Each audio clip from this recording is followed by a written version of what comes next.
পূর্বাচল সালাফি কনফারেন্সে উপস্থিত মুসল্লিবৃন্দ, জুমার খুতবায় মুসলিম বিভক্তির পরিণাম এবং বর্তমান প্রেক্ষাপট নিয়ে আলোচনা করব ইনশাআল্লাহ। ওয়া মা তাওফীকি ইল্লা বিল্লাহ, আলাইহি তাওয়াক্কালতু ওয়া ইলাইহি উনীব।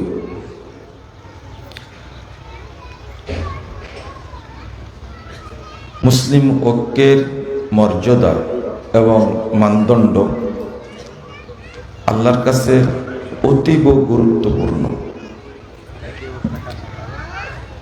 আল্লাহ রাব্বুল আলামিন বলছেন, ওয়া'তাসিমু বিহাবলিল্লাহি জামিআন ওয়া লা তাফাররাকু। আল্লাহ বলছেন, তোমরা আল্লাহর রজ্জুকে ঐক্যবদ্ধভাবে শক্ত করে ধারণ করো। এখানে হাবলুল্লাহ দ্বারা রব্বুল আলামিন কি বুঝিয়েছেন?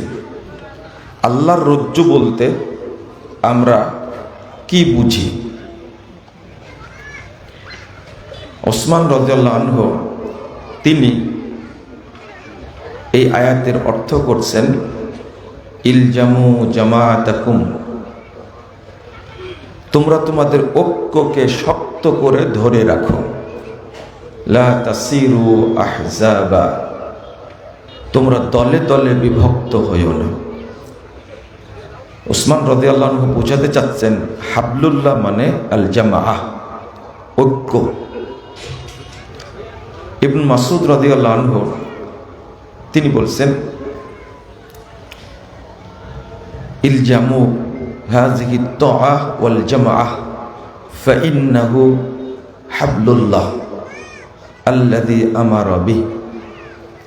ইবনে মাসউদ রাদিয়াল্লাহু আনহু বলছেন, তোমরা এই জামাতের আনুগত্য এবং ঐক্যকে শক্ত করে ধরে থাকো। ফাইন্নাহু হাবলুল্লাহ, কারণ এই ঐক্যটাই হলো আল্লাহর রজ্জু। আল্লাযী আমারা বিহি, যে বিষয়ে আল্লাহ নিজেই নির্দেশ দান করেছেন। ওয়া'তাসিমু বিহাবলিল্লাহ, এই হাবলুল্লাহ বলতে সাহাবীরা তাবেঈরা বুঝতেন এটা হলো জামাতি ঐক্য। বিখ্যাত তাবেঈ আব্দুল্লাহ ইবনে মুবারক রাহিমাহুল্লাহ তিনি বলছেন, ফাইন্নাল জামাআতা হাবলুল্লাহ ফা'তাসিমু বিহা, ঐক্যটাই হলো আল্লাহর রজ্জু। ফা'তাসিমু বিহা, তোমরা ঐক্যকে শক্ত করে ধারণ করো। ওয়া হুয়াল উরওয়াতুল উসকা লিমান দানা, ঐক্যটাই মূলত আল্লাহর পক্ষ থেকে প্রেরিত হেদায়েতের শক্ত হাতল। যে ঐক্যকে ধরে রাখবে এটাই হলো হেদায়েত। এই ক্ষেত্রে আরো বেশ কিছু হাদিস আছে। কেন এত গুরুত্ব দিচ্ছেন? 2165 নম্বর হাদিস তিরমিজির মধ্যে এসেছে, মুহাম্মদুর রাসূলুল্লাহ সাল্লাল্লাহু আলাইহি ওয়াসাল্লাম বলছেন, আলাইকুম বিল জামাআহ, তোমরা ঐক্যকে শক্ত করে ধারণ করো। ওয়া ইয়াকুম ওয়াল ফুরকা, যারা বিভক্ত হয়েছে তাদের থেকে অনেক দূরে থাকো। যারা জামাত ভেঙ্গেছে, ঐক্য ভেঙ্গেছে, তার থেকে অনেক দূরে থাকো। কারণ ফাইন্নাশ শাইতানা মা'আল ওয়াহিদ, কারণ শয়তান একজনের সাথে থাকে। ওয়া হুয়া মিনাল ইসনাইনি আবআদ, যেখানে দুইজন ঐক্যবদ্ধ থাকে সেখান থেকে শয়তান অনেক দূরে থাকে। দুইজনের ঐক্যকেও শয়তান অনেক ভয় পায়, শয়তান অনেক দূরে থাকে। এরপরে রাসূলুল্লাহ সাল্লাল্লাহু আলাইহি ওয়াসাল্লাম বলেছেন, মান আরাদা বুবহাতাল জান্নাহ ফালইয়ালজামিল জামাআহ, যে ব্যক্তি নিশ্চিত করতে চায়, তার জান্নাতকে একবারে জান্নাতের মাঝখানে থাকতে চায়, সে যেন ঐক্যকে শক্ত করে ধরে থাকে। এই দুইজনের কথা কেন বললেন? ইমাম সুফিয়ান সাউরি রাহিমাহুল্লাহ তিনি বলছেন, শুধু বাংলাদেশে না, ইদা বালাগাকা আন রাজুলিন সাহিবি সুন্নাতিন বিল মাশরিক ওয়াল আখার বিল মাগরিব, তোমার কাছে যদি এমন দুইজন ব্যক্তি সম্পর্কে কোনো নিউজ পৌঁছে, খবর পৌঁছে যে কোরআন সুন্নাহর অনুসারী একজন পৃথিবীর পূর্ব প্রান্তে আছে আর একজন আছে পৃথিবীর পশ্চিম প্রান্তে, যদি তোমার কাছে খবর পৌঁছে যে দুইজন ব্যক্তি, আর তুমি আছো এমন জায়গায় পৃথিবীর মাঝখানে, যদি শুনতে পেলে পৃথিবীর পূর্ব প্রান্তে একজন আছে, পশ্চিম প্রান্তে একজন আছে, ফাবাস ইলাইহিমা বিসসালাম ওয়াদউ লাহুমা, তাহলে তোমার উপরে করণীয় হয়ে গেল তুমি তাদের দুইজনের কাছে সালাম পৌঁছাও, ওয়াদউ লাহুমা, তুমি অন্তর থেকে তাদের জন্য দোয়া করো। এরপরে বলছেন, মা আকাল্লা আহলা সুন্নাহ ওয়াল জামাআহ, দেখো আহলে সুন্নাহ ওয়াল জামাতের লোক কতই না কম, অতএব দুইজন পেয়েছো তুমি পৃথিবীতে, এই দুইজনকে তুমি সালাম পৌঁছাও এবং তাদের জন্য দোয়া করো। পৃথিবী এমন একটা দিন আসবে, সারা পৃথিবীতে মানুষ থাকবে কিন্তু মুমিন পাওয়া যাবে না, এই দুইজনই পাওয়া যাবে। তো আল্লাহ রাসূল কেন উদাহরণ দিলেন দুইজনের? দুইজনের সাথে শয়তান থাকে না। বাংলাদেশে আমরা যারা আছি, প্রথমে চিন্তা করব যারা একবারে ফ্রেশ কোরআন এবং সুন্নাহকে আমরা মেনে চলি, অনুসরণ করি, শিরক বিদআতের সাথে আমরা জড়িত না, তাদের উপর ফরজ দায়িত্ব হলো বর্তমান প্রেক্ষাপটে যে আমরা ঐক্যবদ্ধ থাকব। আর ঐক্যবদ্ধ থাকলে পৃথিবীর কোনো শক্তি আমাদের ক্ষতি করতে পারবে না। রাসূলুল্লাহ সাল্লাল্লাহু আলাইহি ওয়াসাল্লাম বলছেন, লা তাযালু তায়ফাতুম মিন উম্মতি যাহিরিনাল হক লা ইয়াদুররুহুম মান খাযালাহুম হাত্তা ইয়াতি আমরুল্লাহ ওয়া হুম কাযালিক। সহিহ মুসলিমের 1920 নম্বর হাদিস। ঐক্যবদ্ধ একটি কাফেলা সর্বদা আমার উম্মতে থাকবেই, একটি কাফেলা, লা ইয়াদুররুহুম মান খাযালাহুম, তাদের বিরোধীরা তাদের কোনোই ক্ষতি করতে পারবে না, হাত্তা ইয়াতি আমরুল্লাহ, ইতিমধ্যে কিয়ামত চলে আসবে, ওয়া হুম কাযালিক, তারা ওই বিজয়ী কাফেলা হিসাবেই থাকবে। বলুন আলহামদুলিল্লাহ। আমরা আজকে ঐক্যবদ্ধ না বলেই আমরা আমাদেরকে শয়তান এবং শয়তানের যারা দোসর তাদেরকে বিভক্ত করেছি। আজকে আহলুল হাদিসদের মসজিদ অনেক হয়েছে, মাদ্রাসা অনেক হয়েছে, কিন্তু আমরা শক্তিশালী হইনি কেন? কিন্তু আজ থেকে 80 বছর পূর্বে, এমনকি 50 বছর পূর্বেও মসজিদের সংখ্যা ছিল কম, মাদ্রাসার সংখ্যা ছিল কম, আহলে হাদিসদের সংখ্যা ছিল কম, কিন্তু তখন আমরা ঐক্যবদ্ধ ছিলাম বলেই আমরা সব কাজ করতে পেরেছি। এটাই হলো ঐক্যের সবচেয়ে বড় বরকত। এমনকি এই উপমহাদেশের ইতিহাসে যেখানে হিন্দু অধ্যুষিত এলাকা, মুশরিক ব্রাহ্মণ অধ্যুষিত এলাকা, সেই এলাকাতে মাত্র কয়েকজন ব্যক্তির বলিষ্ঠ ভূমিকার কারণে ব্রিটিশরা প্রতিষ্ঠিত ছিল। 190 বছর যাবৎ জায়গায় জায়গায় তাদের শাসন ক্ষমতা প্রতিষ্ঠিত করেছিল, তারা শিকড় গেড়ে বসেছিল। কিন্তু আহলুল হাদিস উলামায়ে কেরামের বলিষ্ঠ ভূমিকার কারণে সুফি বেদাতিরা তাকে কার সাথী পেলেন কিভাবে? তখন ইতিহাসে পড়েছিলাম, এখন বাস্তব দেখছি, আল্লামা শাহ ইসমাইল শহীদ রহিমাহুল্লাহ একদিন বক্তব্য দিয়েছেন, লাখো মানুষের উপস্থিতি, এক বক্তব্যে ৭০,০০০ হিন্দু ইসলাম গ্রহণ করেছে। যখন মাজার পূজারীরা মাজারে বসে মুরিদদের নজর নেওয়াজ খাওয়া নিয়ে ব্যস্ত, যখন তারা মুরিদদের পকেট সাফ করে, এই জৌলুস খাওয়া দাওয়া গড্ডালিকা প্রবাহে গা ভাসিয়ে দিয়ে তারা ফতোয়া দিয়েছিল যে ব্রিটিশদের বিরুদ্ধে উপমহাদেশে যুদ্ধ করা যাবে না, ইসলাম এটা সাপোর্ট করে না। তখনই আহলে হাদিস উলামায়ে কেরাম ঐক্যবদ্ধভাবে বলে দিয়েছিলেন, এই ব্রিটিশদের বিরুদ্ধে যুদ্ধ করার জন্যই আল্লাহ জিহাদকে ফরজ করেছেন। কারণ যখন আমাদের মা বোনের ইজ্জত নিয়ে খেলছে, আমাদের মা বোনকে তারা ধর্ষণ করছে, হত্যা করছে, এদেশের সম্পদ লুণ্ঠন করে ব্রিটেনে নিয়ে চলে যাচ্ছে। মসজিদ ছিল সোনায় মোড়ানো। আমি ইন্ডিয়ার লালকেল্লাতে গেছি, মতি মসজিদ স্বচক্ষে দেখে এসেছি। এক একটা ফলক ছিল টাইলসের মতো, সবগুলো স্বর্ণ দ্বারা জোড়ানো। আজকে নামটা আছে মতি মসজিদ, কিন্তু সেখানে স্বর্ণ নাই।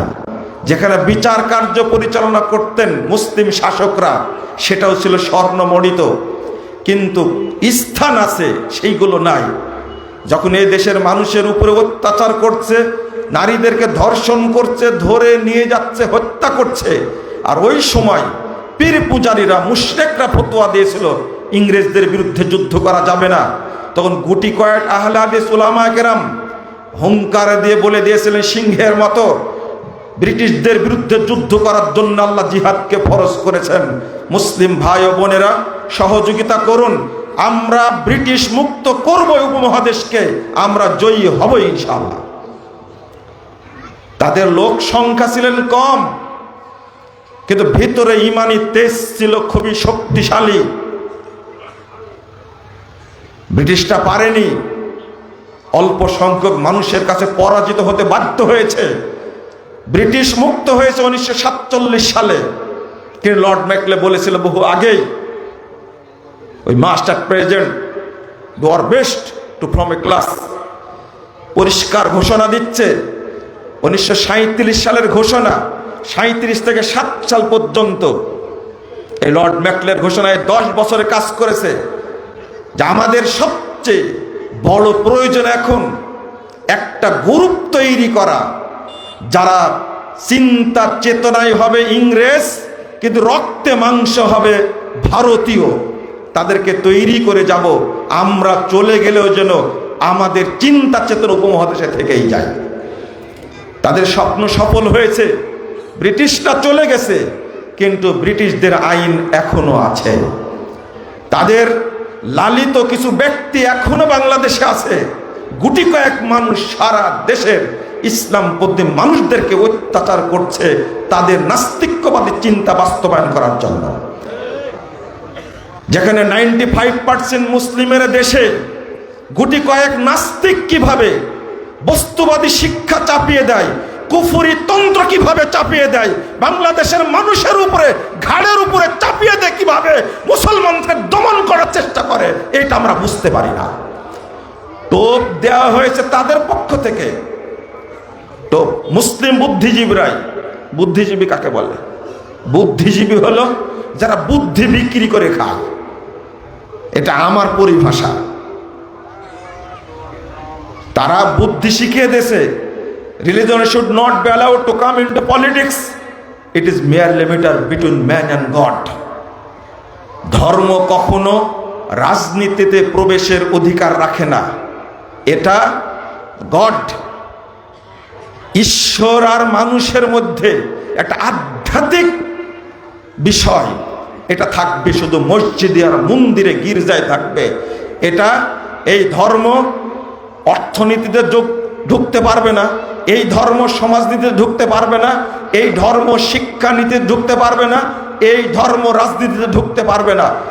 এই কুফরি তন্ত্র এই শিক্ষিত মানুষের মধ্যে পুশ করার কারণে জন্ম বাংলাদেশে, মুসলিম মায়ের পেটে জন্ম, মুসলিম দেশে জন্ম, এই দেশের খাবার খেয়ে মানুষ হচ্ছে, অথচ তারা লালন করছে সেই কুফুরি চিন্তা চেতনা এবং মুসলিমদের উপর অত্যাচার করছে।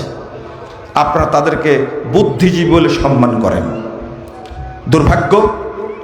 এরপরেও এই যে রিসেন্ট খেয়াল করবেন আমরা কত দুর্বল হয়ে গেছি।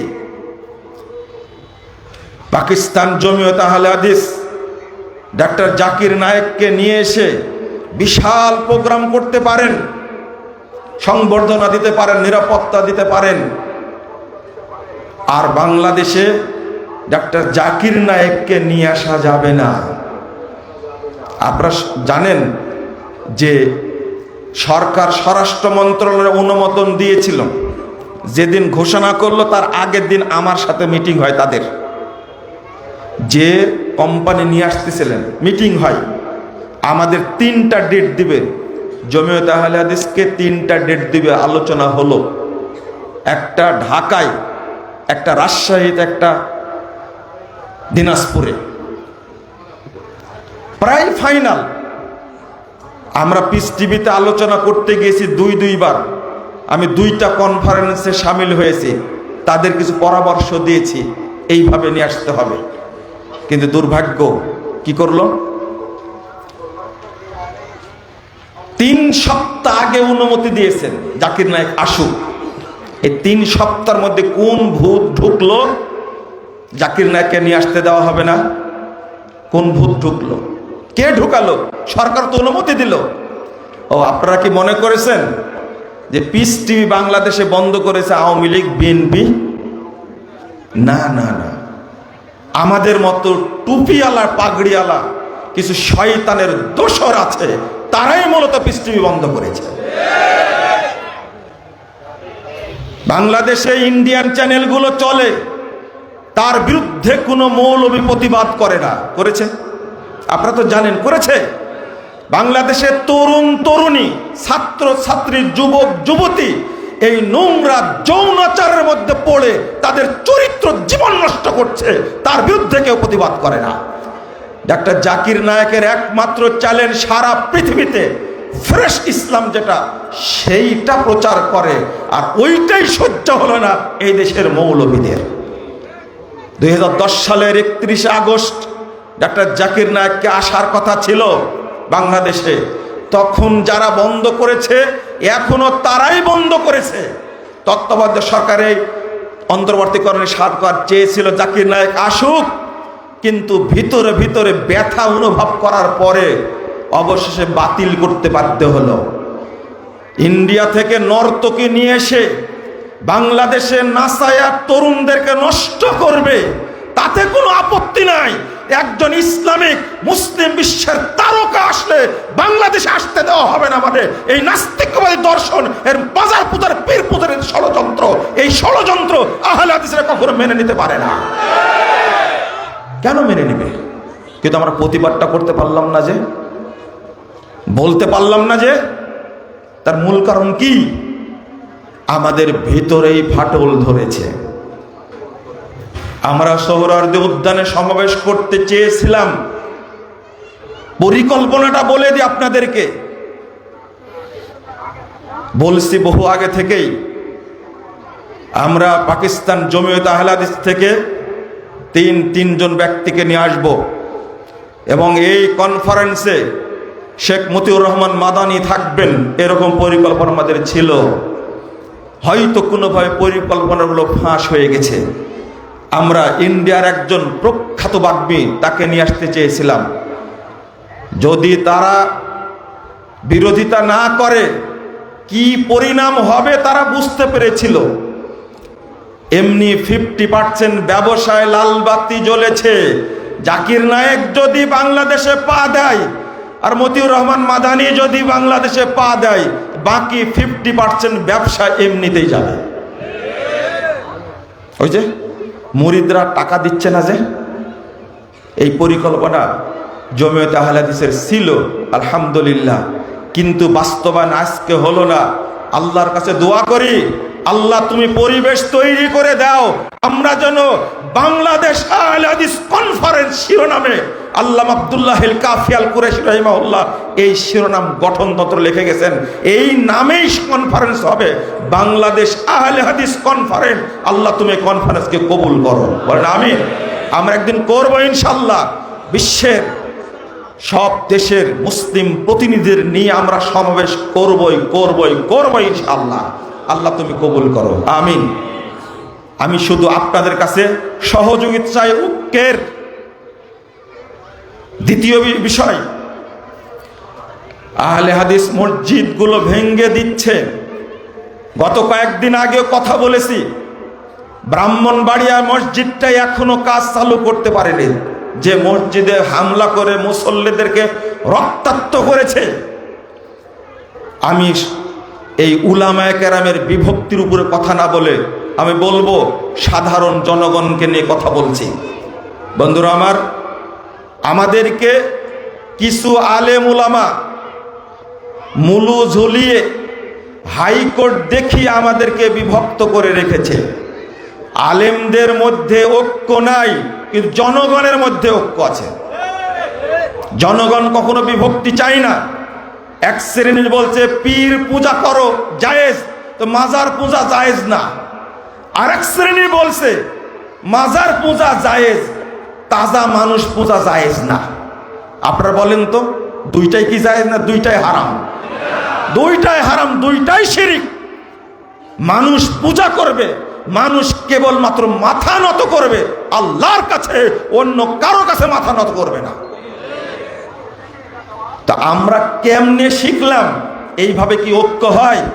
এক শ্রেণীর লোক বলছে জিকির জোরে করতে হবে, আর এক শ্রেণীর লোক বলছে না, জিকির আস্তে করতে হবে। জিকিরে জালি আর জিকিরে খফি, এই নিয়ে দুইটা দল হয়েছে বাংলাদেশে। এক শ্রেণীর মানুষ বলছে গণভোটের মাধ্যমে ইসলাম প্রতিষ্ঠিত হবে, আর এক শ্রেণীর মানুষ বলছে না, গণভোট না, বরং বোমা হামলা, জঙ্গিবাদী কার্যক্রমের মাধ্যমে মানুষ হত্যা করেই রাষ্ট্রীয়ভাবে ইসলাম প্রতিষ্ঠা করা যাবে। কি দুইটা জায়েজ না? দুইটাই হারাম, দুইটাই হারাম। আপনি কখনো স্বপ্ন দেখবেন না, আমি চ্যালেঞ্জ করে বলতে পারি বাংলাদেশে এই স্বপ্ন কোনোদিন বাস্তবায়িত হবে না ইনশাআল্লাহ। বাংলাদেশের মানুষ বুঝে। জিয়াউর রহমান চালিয়েছেন কয় বছর? এই তথাকথিত মন্ত্রের মাধ্যমে তিনি আসেননি। অনুরূপভাবে এরশাদ চালিয়েছেন কয় বছর? 9-10 বছর চালিয়েছেন। এরপরে চলেছে দীর্ঘ 16 বছর। এর মাঝখানে এসেছিলেন ফখরুদ্দিন, চালাচ্ছেন 2 বছর। এখন 2 বছর হতে যাচ্ছে, এখন চালাচ্ছেন কে? ডক্টর ইউনূস সাহেব চালাচ্ছেন না? দুইটা হিসাব করে দেখেন। আমি এখানে বলতে চাই যে বর্তমান প্রেক্ষাপটে একজন মানুষকে নির্বাচন করে আমরা পাঠালাম, একজনও কি ভোট দিয়েছেন? আপনারা একজনও ভোট দিয়েছেন? কেমনে হলেন তিনি প্রধান উপদেষ্টা? আমাকে বুঝান। 23 জন উপদেষ্টা নিয়ে চালাচ্ছেন দেশ। ইসলামের শুরা ব্যবস্থার নাম বলে এটাকে। আজকে মুসলিমরা সবকিছুই করলো, সবচেয়ে নিহিত হলো মুসলিমরা। আর আজকে আমাদের উপরে চাপিয়ে দেওয়ার চেষ্টা করছে বস্তুবাদী কুফরি তন্ত্র এবং এই নাস্তিক্যবাদী চিন্তা চাপিয়ে দিয়ে মুসলিমদের চিন্তা চেতনা ইসলামকে হরণ করার চিন্তা করছে। আমরা প্রতিবাদ করতে পারছি না কেন? আমি বললাম কোরআন এবং সুন্নাহর ভিত্তিতে ঐক্য হবে, কোন মানুষের চিন্তার ভিত্তিতে ঐক্য হবে না, প্রশ্নই আসে না। আল্লাহ রাব্বুল আলামিন বলছেন ইয়াউমা তাবিয়াদ্দু বুজুহু ওয়া তাসওয়াদ্দু বুজুহ। আল্লাহ বলছেন কিয়ামতের দিনের কথা বলছেন, ইয়াউমা তাবিয়াদ্দু বুজুহ ওয়া তাসওয়াদ্দু বুজুহ। কিয়ামতের মাঠে এক শ্রেণীর মানুষের মুখ হবে উজ্জ্বল, জান্নাতীদের মতো চেহারা হবে, আর এক শ্রেণীর মুখমণ্ডল হবে কালো কুৎসিত জাহান্নামীদের মতো চেহারা। আল্লাহ বলছেন আম্মাল্লাযীনা আসওয়াদ্দাত বুজুহুহুম আকাফারতুম বাদা ঈমানিকুম ফাদুকুল আযাবা বিমা কুনতুম তাকফুরুন। আল্লাহ বলছেন, তোমরা ঈমান আনার পরে কাফের হয়ে গেছো, অতএব তোমরা শাস্তি ভোগ করো। আল্লাহ এই আয়াতে দুইবার কুফরি বলেছেন। ইবনু আব্বাস রাদিয়াল্লাহু আনহু এই আয়াতের ব্যাখ্যা দিতে গিয়ে বলছেন, তাবিয়াজ্জু বুজুহু আহলিস সুন্নাহ ওয়াল জামাআহ, কিয়ামতের মাঠে তাদের মুখটা উজ্জ্বল হবে, আল্লাহ তাদের সম্মানিত করবেন যারা কোরআন এবং সুন্নাহর অনুসারী আহলুল হাদিস, আসহাবুল হাদিস, আল্লাহ তাদের মুখটাকে উজ্জ্বল করবেন। বলুন আলহামদুলিল্লাহ। ওয়া তাসওয়াদ্দু বুজুহু আহলিল বিদাই ওয়াল ফুরকা, কিয়ামতের দিন ওই সমস্ত মানুষের মুখটা জাহান্নামীদের মতো চেহারা হবে যারা হবে বেদাতি এবং যারা ঐক্য থেকে দূরে থাকবে, যারা বিচ্ছিন্ন জামাত থেকে, তাদের মুখটা কালো কুৎসিত হবে, আল্লাহ কিয়ামতের মাঠে তাদের অপমান করবে। ইবনে আব্বাস রাদিয়াল্লাহু আনহু এই ব্যাখ্যা দিচ্ছেন এই আয়াতের। আমরা খেয়াল করি একটা বিষয়, দুইটা দিক। একটা হলো যত নতুন নতুন থিওরি জন্ম নিচ্ছে ততটাই আমাদের ঈমানটা লোপ পাচ্ছে। আল্লাহ রাব্বুল আলামিন বলছেন, ইয়া আইয়ুহাল্লাযীনা আমানু ইন তুতিউ ফারীকাম মিনাল্লাযীনা উতুল কিতাব ইয়ারুদ্দুকুম বাদা ঈমানিকুম কাফিরিন। হে ঈমানদারগণ, তোমরা যদি আহলে কিতাবদের অনুসরণ করো, বিধর্মীদের যদি অনুসরণ করো, ইয়ারুদ্দুকুম বাদা ঈমানিকুম কাফিরিন, তাহলে তোমাদেরকে তারা ঈমান থেকে বের করে তোমাদেরকে তারা কাফের বানাবে। আমি অনুবাদটা আবার করছি, তোমরা বিধর্মীদের অনুসরণ করো না। বিধর্মীদের অনুসরণ করলে তোমাদেরকে তারা ঈমান থেকে বের করে কাফের বানাবে। কাফিরিয়া দ্রুদ্দুকুম বাদা ঈমানিকুম কাফিরিন, তোমাদেরকে কাফের বানাবে। আজকে বাংলাদেশের লালন ফকিররা প্রেম ভাজা খাওয়ার জন্য ব্যস্ত। প্রেম ভাজা বুঝেন আপনারা? লালনদের প্রেম ভাজার এর অর্থটা কি আমি আপনাদের বলি, জুমার খুতবায় বলাটা ঠিক না, এরপরেও বলি। মলমূত্র, পেশাব পায়খানা আর মহিলাদের স্রাব, যেটা কুমারী মহিলার প্রথম যে মাসিক হয় অথবা যৌন মিলনের সময় প্রথম যে পানি নির্গত হয়, এই চারটা জিনিস মিশ্রিত করে হয় মহা ঔষধ, আর এটাই হলো লালনের প্রেম ভাজা। বলেন নাউজুবিল্লাহ, আস্তাগফিরুল্লাহ। এইটা খেলেই কি হয়ে যাবে? এই জন্যই তাদের নাম বাউল। মানে কি? বাউলুন আরবি শব্দ, এর অর্থ হলো পেশাব। অর্থ কি? পেশাব। তবে ডক্টর আব্দুল করিম যে ব্যাখ্যাটা দিয়েছে, এই ব্যাখ্যাটা ঠিক না। বাংলাদেশের বাউল নামে বড় বই লিখছে, আমি অনেক আগেই লিখছি বাউল সম্পর্কে, 2005 সালের দিকে লিখছি বাউল সম্পর্কে। তো বক্তব্যে বলি না, এত কুরুচিপূর্ণ কথা বলা যায় বক্তব্যের মধ্যে? নাউজুবিল্লাহ। এই প্রেম ভাজা খাওয়ার জন্য তারা ব্যস্ত। এরা মারদুদ না? বলেন তো দেখি। সি সি সি, নাউজুবিল্লাহ, আস্তাগফিরুল্লাহ। তাদের পরিভাষা এত খারাপ, লতা সিদ্ধ একটা কথা বলে, বুঝছেন? তাদের বইয়ে তাদের লতা সিদ্ধ। এই লালনটা এত খারাপের খারাপ, নাউজুবিল্লাহ, আস্তাগফিরুল্লাহ, আস্তাগফিরুল্লাহ। এইটা হ্যাঁ বাল, এই বাল শব্দ থেকে বাউল হয়েছে, আর বাউল শব্দ থেকে বাউল হয়েছে, তাই বলছেন। বাল একটা মূর্তির নাম, এই মূর্তির পূজা থেকে বাউল শব্দটি আসছে। তারা ব্যাখ্যা দিচ্ছে আসলে বাউল মানে কি? পেশাব। কথা বুঝতে পারলেন? আর একটা জঘন্য কথা আছে, বাউল এত খারাপ মন্তব্য করেছে। দেখেন, আপনাদেরকে কাফের বানানোর কত সুন্দর একটা টেকনিক, কত সুন্দর কৌশল তাদের। সেটা হলো বাউল লালন ফকির লালন শাহের গান না শুনলে আমার ঘুম আসে না। নাউজুবিল্লাহ বলেন। কি গান? মন পাগল রে গুরু ভজনা, গুরু বনে বিনে মুক্তি পাবি না। আস্তাগফিরুল্লাহ। গুরু নামে আছে সুধা, যিনি গুরু তিনি খোদা। কেন? লা ইলাহা ইল্লাল্লাহ লালন রাসূলুল্লাহ। কেন? এই গান না শুনলে ঘুম তো আসার কথা না। এই গান শুনলেই তো ঘুম আসবে। ঠিক যে যা চায় সেই তা হয়, রাম রহিম করিম কালা। তারপরে কি? জগৎময় একাত্মা জগৎময়। বলেন রাম রহিম করিম কালা সব কি এক? আস্তাগফিরুল্লাহ। এক শ্রেণীর মানুষ বলছে রোজা আর পূজা একই, বলছে না? একটু নাউজুবিল্লাহ বলেন। হ্যাঁ, যিনি কৃষ্ণ তিনি মোহাম্মদ। নাউজুবিল্লাহ। এক ফকিরি, এক ফকিরি।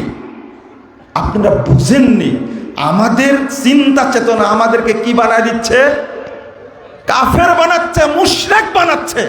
এই সমস্ত কথা কি কোনো মুসলিমের মুখ দিয়ে বের হয়? লালন বাংলার নবী বইয়ে লিখছে, লালন সুধীর চক্রবর্তী। আমার কাছে লালনের অনেকগুলো কালেকশন আছে। আপনার মাজায় কতটুকু বল আছে আমার সাথে সাক্ষাৎ করেন। তবে যে লালন যে ভক্তি করবে, অমিনান নাসে মাইয়াত্তাখিযু মিন দুনিল্লাহ ইউহিব্বুনাহুম কাহুব্বিল্লাহ ওয়াল্লাযীনা আমানু আশাদ্দু হুব্বাল লিল্লাহ। আল্লাহ বলছেন এক শ্রেণীর মানুষ মানুষের তৈরি মাবুদকে আল্লাহর মতো ভালোবাসে। বলেন নাউজুবিল্লাহ, আস্তাগফিরুল্লাহ। আজকে নবীকে ভালোবাসে না লালনকে বেশি ভালোবাসে, নবীকে ভালোবাসে না রবি ঠাকুরকে বেশি ভালোবাসে। আপনার কোথায় দিন আছে? কিসের চিন্তা চেতনা আপনার? আপনি মুসলিম নামধারী আর গুরু। এখন লালনদের বড় গুরু হয়েছে একজন লেখক, এক মুরতাদ, নাম হলো কি? ফরহাদ মাজার, তাই না? ফরহাদ মাজার একজন উপদেষ্টার হাজবেন্ড। এই জন্য তার ব্যাপারে কোনো কথা বলা যাবে না, চুপ থাকতে হবে। কেন ইসলামী দলগুলো কথা বলেন না কেন? যে যার ইচ্ছা সে ইবাদত করুক, মূর্তি পূজা করুক। হিন্দুরা আমাদের কোনো আপত্তি নেই। আমরা মূর্তিদের বিরুদ্ধে কথা বলি না, হিন্দুদের বিরুদ্ধে কথা বলি না। তারা আমাদের নবী মুহাম্মদ সাল্লাল্লাহু আলাইহি ওয়াসাল্লাম সম্পর্কে কথা বলবে কেন? আল্লাহর ব্যাপারে কটূক্তি করবে কেন? যদি বাংলাদেশ স্বাধীন হয়ে থাকে এদের বিচারও স্বাধীনভাবে হবে ইনশাআল্লাহ। কথা কি বুঝতে পারলেন? যারা আজকে, আমি বিএনপিকেও বলবো, জামাত ইসলামকে বলবো, বাংলাদেশের লোকের ভোটে যদি তোমরা ক্ষমতায় যেতে চাও, লালনদেরকে সাপোর্ট দিলে খবর আছে তোমাদের ইনশাআল্লাহ। মুখ খোলো না কেন তোমরা? তোমরা মুসলমান না? আমি তারেক রহমানকে বলবো আমার খবরটা পৌঁছিয়ে দেন। লালন পন্থীরা আল্লাহকে নিয়ে গালি দিয়েছে। আপনি জিয়াউর রহমানের সন্তান, আপনি স্পষ্ট ভাষায় বলে দেন আল্লাহকে নিয়ে যারা কটূক্তি করবে তাদের কোনো ক্ষমা বাংলাদেশে হবে না। আমি আপনার মন্তব্য জানতে চাই। জামাত ইসলামের আমিরকে বলবো আপনি ডাইরেক্ট মন্তব্য করুন। যদিও হিন্দু জামাত ইসলাম নাম খুলেছেন, হিন্দু শাখা, এর পরেও বলবো ভোটের আশায় করলেও আপনাকে ঘোষণা দিতে হবে বাংলাদেশে নবীকে নিয়ে আল্লাহকে নিয়ে কেউ মন্তব্য করলে এই বাংলাদেশ তার বিচার হবে ইনশাআল্লাহ। ধর্ম উপদেষ্টাকে আমি ধন্যবাদ জানাই। তিনি বলেছেন গতকালকে আল্লাহ নবী ইসলামকে নিয়ে কেউ মন্তব্য করলেই তার ক্ষমা নাই, সাথে সাথে তার অ্যাকশন হবে। আমরা ধন্যবাদ জানাই, আমরা শুকরিয়া জানাই। ধর্ম উপদেষ্টা স্পষ্ট ভাষায় বলেছেন। আজকে যদি না বলতে পারি, আজকে যদি আমরা না দাবি করতে পারি, তাহলে আগামীকালকে হবে না, আগামীকাল বলা যাবে না। আমি আপনাদের অনুরোধ করব যে আগে ঈমান, আগে কি? ঈমান বিক্রি করে দেশে থাকবো, এটা করতে পারবেন আপনি? আমি দেশ ছাড়তে রাজি আছি, ঈমান ছাড়তে রাজি নয়। আমরা বলবো স্পষ্ট ভাষায়, আমরা ফাঁসির কাস্টে ঝুলতে রাজি আছি, কিন্তু আমরা ঈমান বিক্রি করতে রাজি নয়। তুমি আমাকে হত্যা করতে পারো, টুকরো টুকরো করতে পারো, ফাঁসিয়ে দিতে পারো, কিন্তু আমাকে তুমি আমার আকীদা নষ্ট করতে পারবে না, আমার ঈমান নষ্ট করতে পারবে না ইনশাআল্লাহ। অতএব আমি আপনার ঈমান বাঁচানোর জন্য বলি, কোনো দলের জন্য না। আগে ঈমান। মুহাম্মদ রাসূলুল্লাহ সাল্লাল্লাহু আলাইহি ওয়াসাল্লাম বলে গেছেন, লা তুশরিক বিল্লাহ ওয়া ইন কুতিলতা ওয়া ইন হুররিকতা। তুমি শিরক করো না, যদি তোমাকে টুকরো টুকরো করে হত্যা করা হয়, যদিও তোমাকে আগুনে ফেলে দিয়ে জ্বালিয়ে পুড়িয়ে মারা হয়, তবুও তুমি আল্লাহর সাথে শরীক করো না। কাকে বলেছেন? বান্দরকে বলে গেছেন এটা? গরুকে বলেছেন এটা? কাকে বলেছেন? আমাদেরকে বলেননি? মুসলিমদেরকে বলেননি? আপনি মূর্তি পূজা করতে চান কিভাবে? বাউল পূজা করতে চান কিভাবে? আগে ঈমান, আগে ঈমান, তারপর অন্য কথা। আহলুল হাদিসরা চিরদিন দিনের পাহারাদার। আজকেও বলছি, ইমাম আবু দাউদ রাহিমাহুল্লাহ বলে গেছেন, লাউলা হাদিল ইসাব আল আন্দাসাল ইসলাম ইয়ানি আসহাবুল হাদিস, পৃথিবীর বুকে যদি আহলুল হাদিসরা না থাকতো তাহলে দুনিয়া থেকে ইসলাম মিটে যেত। আহলে হাদিসদেরকে দমাতে পারেনি। গাজী আব্দুর রশিদ যখন ঈশ্বর সিংকে হত্যা করে, শুধু একটা কারণ, সে মুহাম্মদ সাল্লাল্লাহু আলাইহি ওয়াসাল্লামকে নিয়ে কটূক্তি করেছিল। এই বদমাশ বাজার থেকে কোরআন কিনে নিয়ে গিয়ে কোরআনের উপরে দিয়ে ভাষণ দিয়েছিল, কোরআনের উপরে পেশাব করেছিল। নাউজুবিল্লাহ। গাজী আব্দুর রশিদ বাড়ি যশোরে, যশোর থেকে চলে গেছেন, এই বদের কাছে গেছেন। যাওয়ার পরে সরাসরি দাঁড়িয়ে বলছেন, আপনাকে পুরস্কার দিতে এসেছি। কি পুরস্কার? আমি শুনেছি আপনি নাকি কোরআনের উপরে দাঁড়িয়ে পেশাব করেছেন। জি করেছি। আপনি কি বইটা লিখেছেন? হ্যাঁ লিখেছি, এই জন্য পুরস্কার দিতে এসেছি। আজ আব্দুর রশিদ আগে শিকড় একটু শুনলেন, নেওয়ার পরে ধরে সুন্দর করে মাথাটি কেটে নিয়ে চলে আসলেন। মাথা কেটে নিয়ে চলে এসেছেন। আসার পরে গেটে দিয়ে দারোয়ানকে বলছে যে তোর হুজুরের মাথা কেটে নিয়ে আসছি। গ্রেফতার করে ফেললাম। সমস্ত ভারতবর্ষের মুসলিমরা ঐক্যবদ্ধ হলো, গাজী আব্দুর রশিদকে মারা যাবে না, আমরা তাকে মুক্ত করবই। ম্যাজিস্ট্রেটের সাথে গোপনে আলাপ হলো, মুক্তি দিতে হবে। ম্যাজিস্ট্রেট বলল, কাঠগড়ায় দাঁড়িয়ে শুধু বলবে যে মারার কথা মনে নাই। কি মারার কথা মনে নাই? গাজী আব্দুর রশিদ যখন কাঠগড়ায় উঠেছেন, তার লোক গিয়ে বলেছেন, চুক্তি হয়েছে, আপনি একদিকে থাকবেন, স্বর্ণ একদিকে থাকবে, যত মন স্বর্ণ লাগে সব দেব আমরা, তবু মুক্তি চাই। জজ সাহেব রাজি হয়েছেন। ইংরেজ জজ রাজি হওয়ার কারণে কানে কানে গিয়ে বলছে। তখন গাজী আব্দুর রশিদ হুঙ্কার দিয়ে বলছে, মেরে আমুল্লামা মে কোই নেকি নেহি হ্যায়, बल्कि रसूल को हुजू करने वाला उस दुश्मन के खून बहाने की मैं उसे झुटलाना नहीं सकता हो। মনে রেখো, আমি আজকে তাকিয়ে দেখছি আমার আমুলনামায় কোনো নেকি নাই, শূন্য আমার আমুলনামা, কিন্তু একমাত্র আল্লাহর নবীকে অপমান করেছে, এই দুশমনকে হত্যা করে যে রক্ত প্রবাহিত হয়েছে, এই রক্তের দাগ আমার আমুলনামায় লেগে আছে। আমি কখনো এই রক্তকে ভুল মিথ্যা বলতে পারি না। আমি ফাঁসির জন্য প্রস্তুত রয়েছি, কিন্তু মিথ্যা বলবো না আমি। গাজী আব্দুর রশিদের ফাঁসি হয়ে গেল। তাতে কি হয়েছে? মৃত্যুর আগে তাকে জিজ্ঞেস করছে, ভয় লাগে? যখনই জজ বলে দিলেন ফাঁসির রায়, সাথে সাথে বলে দিয়েছেন, আলহামদুলিল্লাহ, আমি রবের কাছে তাড়াতাড়ি যেতে পারবো।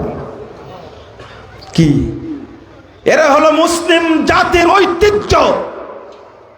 খুবাইব রাদিয়াল্লাহু আনহু বলেছিলেন, খুবাইব তুমি দিন ত্যাগ করে তোমাকে ছেড়ে দেব। দীর্ঘদিন বেঁধে রেখেছিল, দুই পা দুই হাত শিকলে বাঁধা রাখছিল, সহিহ বুখারীর ইবারত। তাকে যখন মারতে পারলেন না, খুবাইব রাদিয়াল্লাহু আনহুর কাছে গিয়ে দেখছে তার পাশে অমৌসুমী ফলের খোসা। যখন সৌদি আরবে সমস্ত ফল হয় না, জিজ্ঞেস করছেন, খুবাইব এই সমস্ত ফল তুমি কোথায় পেলে? খুবাইব রাদিয়াল্লাহু আনহু বলছেন, হাযা রিজকুম মিন ইনদিল্লাহ, তোমরা তো খাবার দাও না, এই খাবারগুলো আল্লাহর পক্ষ থেকে রুজি হিসাবে আসে। তোমাকে হত্যা করা হবে, করো হত্যা। স্পষ্ট ভাষায় বলছেন, লাস্তু বালিহিনা উক্তালু মুসলিমান আলা আইয়ি জামবিন কানা ফিল্লাহি মাসরাই ওয়া যালিকা দাতি ফি ইলাহি ইউবারিক ফি আওসালি ফি শিলবিন মুমাসসাই। গাত্তহীন কণ্ঠে খুবাইব বলে দিয়েছিলেন, মুসলিম যুবক ভাইরা শুনে নাও, খুবাইবের চেতনা তোমার মধ্যে থাকা উচিত। তিনি বলছেন, যদি একজন মুসলিম হিসাবে আমাকে নিহিত হয়, আমি কোনো কিছুকেই পরোয়া করি না, সব কিছু হবে আল্লাহর জন্য। আমি জানি আমার ভাইদেরকে তোমরা হত্যা করে হাত কেটে নিয়েছো, পা কেটে নিয়েছো, চোখ তুলে নিয়েছো, কান কেটে নিয়েছো, নাক কেটে নিয়েছো, আমাকেও তোমরা হত্যার পরে চোখ তুলে নিবে, কান কেটে নিবে। মনে রেখো, ইউবারিক ফি আওসালি ফি শিলবিন মুমাসসাই, মনে রেখো আল্লাহ রাব্বুল আলামিন আমার দেহ থেকে পৃথক করা প্রতিটি টুকরার বিনিময়ে বরকত দান করবেন। চিন্তা করতে পারছেন? সেই হুঙ্কারের কারণে পৃথিবীতে ইসলাম প্রচারিত হয়েছে। কিন্তু আজকে আমরা কাপুরুষ, আমাদের ভিতরে তাওহীদের চেতনা নেই। শাইখুল কুল ফিল কুল মিয়া নিয়াজুদ্দিন হোসেন দেহলভী, উপমহাদেশের শ্রেষ্ঠ মুহাদ্দিস, তিনি যখন হজ্জে গেছেন, ভাষণ দিচ্ছেন মিনা প্রান্তরে, 2 দিন ভাষণ দিচ্ছেন, তৃতীয় দিনে তাকে হত্যা করবে। একবার সালাতে আমিন বলেছিলেন জোরে, তাই ব্রিটিশ সরকার তাকে জেলে দিয়েছিল। একবার আমিন বলার কারণে 1 বছর জেল খাটছেন। পরোয়া করেননি, শুধু রফুলে আদান করার কারণে। ওরফে মরজুম হোসেন, মাখদুম হোসেন ওরফে মরজুম হোসেন, তাকে দিল্লির কোর্ট ফাঁসি দিয়েছিল। 3বার ফাঁসিতে ঝুলাতে চেয়েছে, পারেনি। অবশেষে ইংরেজ ম্যাজিস্ট্রেট তাকে মুক্তি দিয়েছেন। 82 বিঘা জমি তার বাজেয়াপ্ত করে দিয়েছে, তার বাড়ি ঘর সম্পদ সব ছেড়ে দিয়েছেন। আজকে যেমন ডাক্তার জাকির নায়েককে দেশ থেকে বহিষ্কার করা হয়েছে, একজন মাজলুম মানুষের পাশে মুসলিমরা দাঁড়াতে পারলো না, একটা ইসলামী দল প্রতিবাদ করলো না, বললো না ডাক্তার জাকির নায়েককে না নিয়ে আসতে দিলে বাংলাদেশ আমরা অচল করে দিব। বলেছে কেউ বলেছে? সব স্বার্থপর। কখনো ইন্দোনেশিয়া, কখনো মালয়েশিয়া, কখনো দুবাই, কখনো কুয়েত, কখনো লিবিয়া, কোথায় থাকেন না থাকেন, পরিবার নিয়ে যার থাকার জায়গা নাই, এইরকম একজন মানুষকে আব্দুর রহিম গির তাকে শোনাচ্ছিলেন। সেদিনে ভিডিওটা দেখে আমিও কাঁদতে লাগলাম। জাকির নায়েকের সাক্ষাৎকার নিচ্ছেন, বলছেন, হ্যাঁ আপনার বিষয়টা কিছুটা ইবনু তাইমার মতো। ইবনু তাইমা রাহিমাহুল্লাহ 16টি প্রদেশ ঘুরাইছেন, শুধু ভ্রাম্যমাণ লাইব্রেরি 8 বার জেলে গেছেন, 12 বছর জেল খাটছেন ইবনু তাইমিয়া রাহিমাহুল্লাহ। এরপরে 5 বছর জেল খাটার পরে তিনি বলছেন, তারও কোনো বাড়ি ঘর ছিল না স্থায়ী। মাদাইনকুম মিন আদাই কতলি শাহাদাতুন ওয়া নাফিহি সিয়াহাতুন ওয়া সিজনি খুলওয়া। আমার আনা জান্নাতি ফি বুস্তানি ফি সদরি, আমার জান্নাত আমারই বক্ষে আছে। আমার শত্রু আমার কি প্রতিশোধ নেবে? আমাকে হত্যা করলে আমি শহীদ হয়ে যাব, শাহাদাতের পেয়ালা পান করব। আমাকে দেশ থেকে বের করে দেওয়া হলে ভ্রমণের উদ্দেশ্যে বেরিয়ে যাব।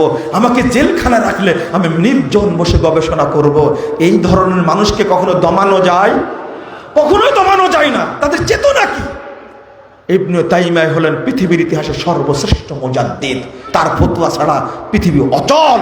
কিন্তু তার ভবিষ্যৎ, তার ইতিহাসটা কত উজ্জ্বল ইতিহাস, তাকে সম্মান করি কেন? শাইখুল কুল নিয়াজুদ্দিন হোসেন দেহলভী, পৃথিবী এই উপমহাদেশের শ্রেষ্ঠ মুহাদ্দিস, তিনি যখন শুনলেন আমাকে হত্যা করা হবে, লোকেরা বলল ভাই আজকে বক্তব্য দিতে হবে না। তিনি বলে দিয়েছিলেন, इसी हराम में इमाम नसाई भी शहीद हुए, जहां मेरा कत्ल के लिए मंसूरा हो रहे हो, मैं अपने कत्ल के लिए आमादा हो, बल्कि इस तबलीग से बाज ना होंगे। শোনো, এই হারামে ইমাম নাসাইয়ের মতো শ্রেষ্ঠ ইমামকে হত্যা করা হয়েছে, যেখানে আমাকে হত্যার জন্য পরিকল্পনা করা হয়েছে। আমি শহীদ হওয়ার জন্য প্রস্তুত রয়েছি, কিন্তু আমি এই দাওয়াত বন্ধ করব না।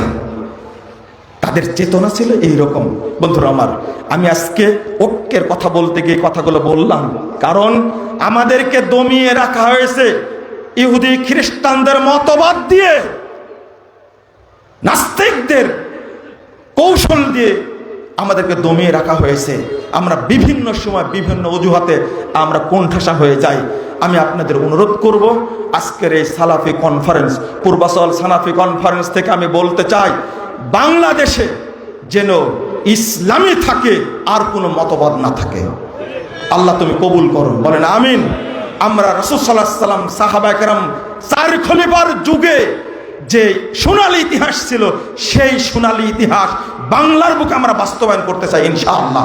আল্লাহ তুমি আমাদের কবুল করো, আল্লাহ তুমি আমাদের দাওয়াতগুলোকে কবুল করো, আল্লাহ তুমি এই দেশের মানুষকে তুমি হেদায়েত দান করো, বাংলাদেশটাকে তুমি নিরাপদ তাওহীদের দেশ হিসাবে কবুল করে নাও, আমিন। আল্লাহ তোমার কাছে দোয়া করছি রব্বুল আলামিন, যারা এই দেশে শিরক বিদআতের সাথে জড়িত, আল্লাহ তুমি তাদেরকে হেদায়েত দান করো, আল্লাহ তুমি তাদেরকে বুঝার তৌফিক দান করো। যে সমস্ত আলেম ওলামা শিরক বিদআতের পক্ষে কথা বলে, আল্লাহ তুমি তাদের হৃদয়ে তাওহীদের আলো জ্বালিয়ে দাও, আল্লাহ তুমি তাদেরকে সঠিক বুঝ দান করো, আল্লাহ তুমি তাদেরকে সালাফদের মানহাজটা বুঝার তৌফিক দান করো, আল্লাহ তুমি এই দেশকে তাওহীদের দেশ হিসাবে কবুল করে নাও, আমিন। বারাকাল্লাহু ফিকুম ওয়া জাযাকুমুল্লাহ খাইরান। আমি শেষে আপনাদের আহ্বান জানাবো, আমাদের জনাব আরফান ভাই, এই বলা যায় একাই তিনি সাহস নিয়ে এই প্রোগ্রামের আয়োজন করেছেন, আলহামদুলিল্লাহ। আল্লাহ যেন তাকে এবং তার পরিবারকে হেফাজত করেন, আমিন। আল্লাহ যেন বারাকা দান করেন, আমিন। তিনি তো করছেনই, আমরাও সহযোগিতা করব এই সম্মেলনের জন্য ইনশাআল্লাহ।